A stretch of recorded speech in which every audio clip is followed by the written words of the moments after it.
Hello everyone. आज के इस वीडियो सेशन में हम बात करेंगे बीएनएस यानी कि भारतीय न्याय संहिता जो कि 2023 का है।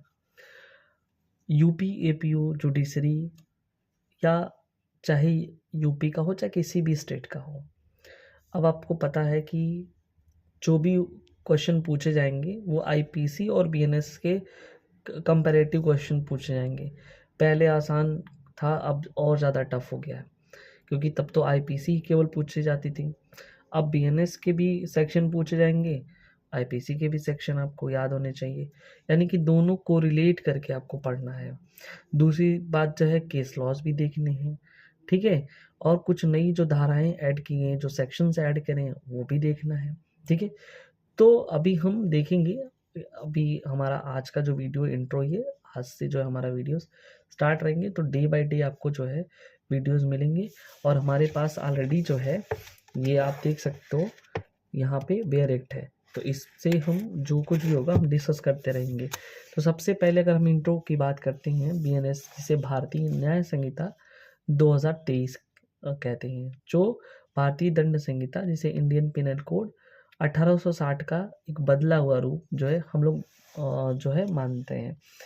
ये बेसिकली 1 जुलाई 2024 से ये लागू माना गया है और इसमें जो है कुल 358 धाराएं जो है की गई हैं। इसके पहले जो आईपीसी था उसमें 511 यानी कि 511 धाराएं थी। तो हम कह सकते हैं कि आईपीसी की 511 धाराओं के स्थान पर जो है बीएनएस की 358 धाराओं ने ले लिया है। बहुत सारी धाराओं को मर्ज कर दिया गया है जिससे चीज़ें छोटी हो गई हैं, ठीक है। तो बेसिकली इस ये कानून को यानी कि बीएनएस करने का बनाने का क्या उद्देश्य रहा है उसको हम समझते हैं। सबसे पहले कानून को आधुनिकीकरण करना, सरल और त्वरित न्याय की व्यवस्था करना, इसमें जो है हमारा इस कानून का उद्देश्य है, ठीक है। अब इसकी जो है कुछ प्रमुख विशेषताओं पर भी ध्यान दे देते हैं।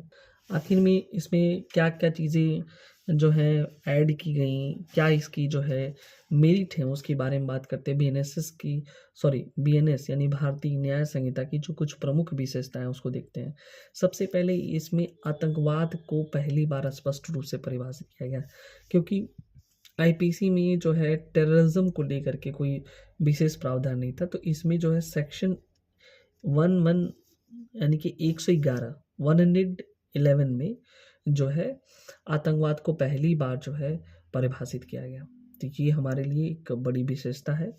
दूसरी बात, मॉब लिंचिंग। आप देखे होंगे कि बहुत सारी ऐसी घटनाएं हैं जिसमें भीड़ तंत्र एकजुट करके जो है क्या करता है, किसी किसी को मार देता है। अब उसमें जो है किसी एक का नाम नहीं होता है, और क्या सही है क्या क्या गलत है। कई बार ऐसे नहीं होता था कि लोग जो है गांव में अगर कोई भिक्षा मांगने पहुंच गया तो उसको जो है ये जो है कि बच्चा चोरी के बोल करके लोग जो है क्या सही है क्या गलत है उसमें नहीं देखते, पूरा भीड़ जो है उसको मिल करके मार दिया। तो ये एक भीड़ हिंसा कहते हैं, इसको मॉब लिंचिंग कहते हैं। इसके लिए भी एक अलग प्रावधान जो है सेक्शन 103 में जो है बताया गया है। तो दो चीज़ें यहाँ पे विशेषताएं इसकी मुख्य हैं। जैसे हमने आतंकवाद को देखा तो ये भी इसमें जोड़ा गया सेक्शन 111 में। वही जो अगर हम बात करें तो मॉब लिंचिंग जिसको 103 में सेक्शन 103 में जो है मॉब लिंचिंग को जोड़ा गया। एक सबसे महत्वपूर्ण पॉइंट और है हिट एंड रन के जो मामले आते थे, हिट एंड रन के मामले में कड़ी सजा का प्रावधान जो है सेक्शन 104 में भी देखा गया। उसके बाद जो है नेक्स्ट बलात्कार यानी कि रेप के लिए जो है ये इसमें मृत्यु दंड तक के भी प्रावधान किए गए हैं। फिर देशद्रोह जिसे हम सेडिशन कहते हैं, जो आईपीसी में 124A में था उसको क्या कर दिया गया, समाप्त कर दिया गया। उसके बदले में देश के विरुद्ध विद्रोह को परिभाषित किया गया जो सेक्शन 150 में है। यानी कि हमको देखो, जैसे अगर हम आईपीसी को हम देख रहे हैं या बीएनएस आईपीसी तो लगभग मान के चलो कि सब लोग पढ़े होंगे अगर तैयारी कर रहे हैं। तो बीएनएस जो है हम पहले उन धाराओं को देखते हैं जो बिल्कुल हमारे लिए नहीं है, और अगर वो इसमें नई एड ऑन की गई है तो एग्जामिनर जो है उस चीज़ को पूछने की ज़्यादा वो चांसेस रखता है ना, कि भाई क्योंकि वो नई चीज़, जैसे टेररिज्म था नहीं तो इसमें आ गया। तो अब जब आप एग्ज़ाम देने जाओगे यूपीएपी हो, जुडिशरी या कोई भी लॉ से रिलेटेड हो, तो वहाँ पे आपको इन इन पॉइंट पे जो नई चीज़ें में ऐड ऑन की गई उनको ध्यान देना है। उसके बाद उसके साथ ही साथ देखना है कि क्या ऐसे इससे रिलेटेड कोई आईपीसी में इसके पहले प्रावधान थे, यदि थे तो उस सेक्शन को भी आपको जो है डायरेक्ट में उसके बगल में जस्ट नोट कर लेना है। तो हमने देखा अब तक के, फिर से मेरे साथ आप लोग रिकॉल करते चलिए, ठीक है। और एक चीज़ और बात, यदि आप चैनल में न्यू व्यूअर्स हैं तो क्या करना है, आपको सब्सक्राइब करना है, लाइक कमेंट और शेयर करना बिल्कुल नहीं भूलना है। आप हमारे टेलीग्राम चैनल पे जाइए, ठीक है। वहाँ पे बहुत सारे नोट्स हम ऑलरेडी शेयर कर रखे हैं और शेयर करते हैं। बहुत सारी चीज़ें हैं जो उनको वहाँ पे हम डिस्कस करते हैं, तो आप वहाँ से उसका लाभ उठा सकते हैं, तो उसको भी ज्वाइन करिए, ठीक है। हमारा जो है इंस्टाग्राम आप फॉलो कर सकते हैं, कॉर्पस जूरिस ऑफिशियल करके है, वहाँ से भी बहुत सारी जानकारियाँ आपको प्राप्त होंगी। तो हमने कहा कि आतंकवाद को देखना है, इसमें विशेषताएं हैं।